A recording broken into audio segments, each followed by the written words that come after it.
Fit in 10 Nation, it is day 49 of the Fit in 10 Challenge. We are 7 weeks in. Can you believe it? 7 weeks, 3 weeks to go. I swear to God, it felt like yesterday I said today's day 1, right? We are day 49. It flies by. Third round of scans starts tomorrow. I put up the Cali link for it, book it. There's plenty of spaces still available.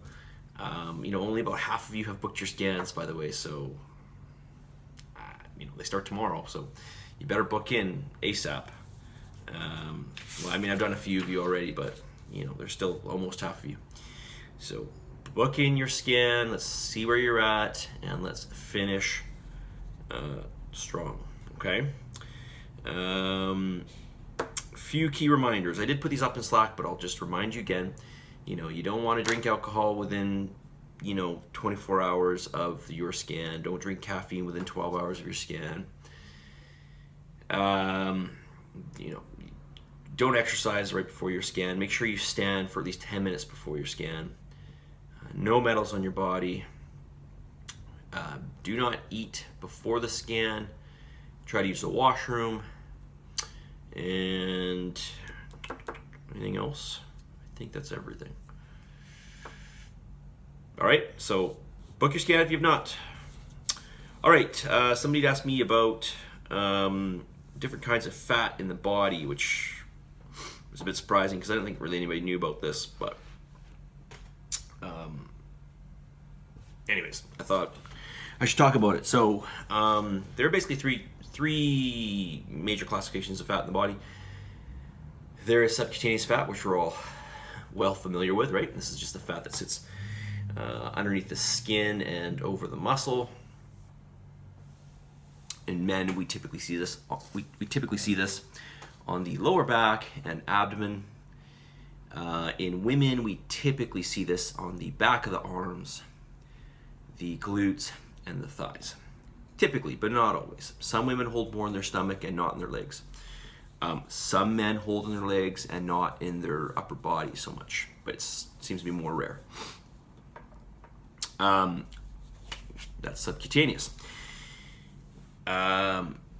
Visceral fat is the fat that sits in your abdomen and kind of sits around your organs. This is a much more dangerous type of fat, and I don't really know what causes one against the other, but I will say that typically with people that drink a lot of alcohol, I do see a much more, or I see a much greater amount of visceral fat. I don't know why that is. Maybe that's not the case, but it seems to be. We all know the classic beer belly, right? Even with a beer belly, it's almost like hard fat, right? There's no like subcutaneous fat. It's just fat that sits inside the abdomen. And why that is, I don't know. If it is the case with alcohol, it seems to be. There might be other things that cause it. I don't know if alcohol causes it. I just think it does. There might be other things. I don't know. I'm sure there is. Maybe stress or something. Okay, and then lastly we've got ectopic fat, which is fat inside the organs. Now you need a certain amount in the organs, obviously, just for the organ to be healthy, but you don't want too much of that. And again, not quite sure. I don't think anybody really knows, what increases it or doesn't increase it. I think we could probably all agree that certain lifestyle factors will cause the accumulation of all three fats. That being visceral and subcutaneous and ectopic. So those are the three major kinds of fat. It goes beyond the subcutaneous. All right. Okay. Message of the day. Just be a short video today, folks. Before I say that, send me your feedback. You're supposed to send me your feedback every week, right? So send me your feedback. It can have some bearing in terms of how I change your numbers. So you may want to send me your feedback. And make sure you watch the videos. I guess there's no point in me saying this on video because people who watch the videos are going to see this. People that don't obviously aren't. So anyways. Send me your feedback, folks. And if you haven't sent me your gratitude, you can send that in your feedback.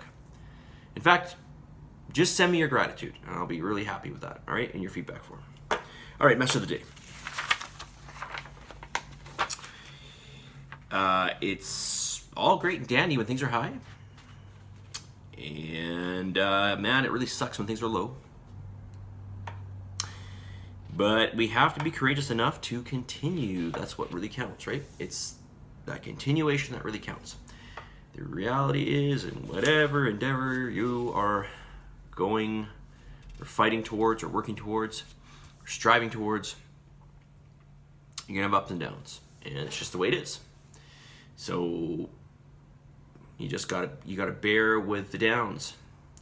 So ride out those highs and fight through the lows. All right, and just expect them. I always say to myself, there's gonna be some good points and bad points, but I can't get discouraged by I can't get cocky with the highs, and I can't get discouraged with the lows, right? You gotta always maintain that what I call emotional stability, in both ways. I mean, we're human beings, we're emotional by nature, but we also have a brain, and it's important that we recognize emotional stability, because I think that's the most important thing in terms of making correct decisions and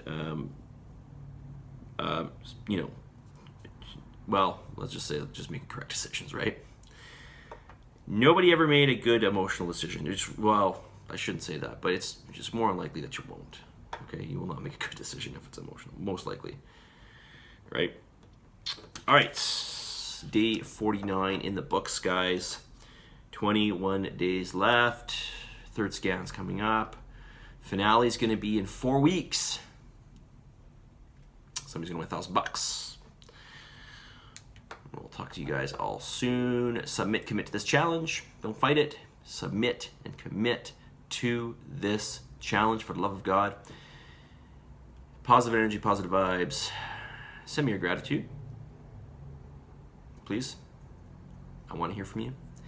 And for the love of humanity, for the love of this nation, for the love of goodness throughout this earth, and happiness and freedom. Believe in yourself. All right, we'll talk to you guys all soon. Hopefully you'll be in class tonight. It's going to be in about an hour. We'll see you guys tonight at 5 for legs. Be there. See ya.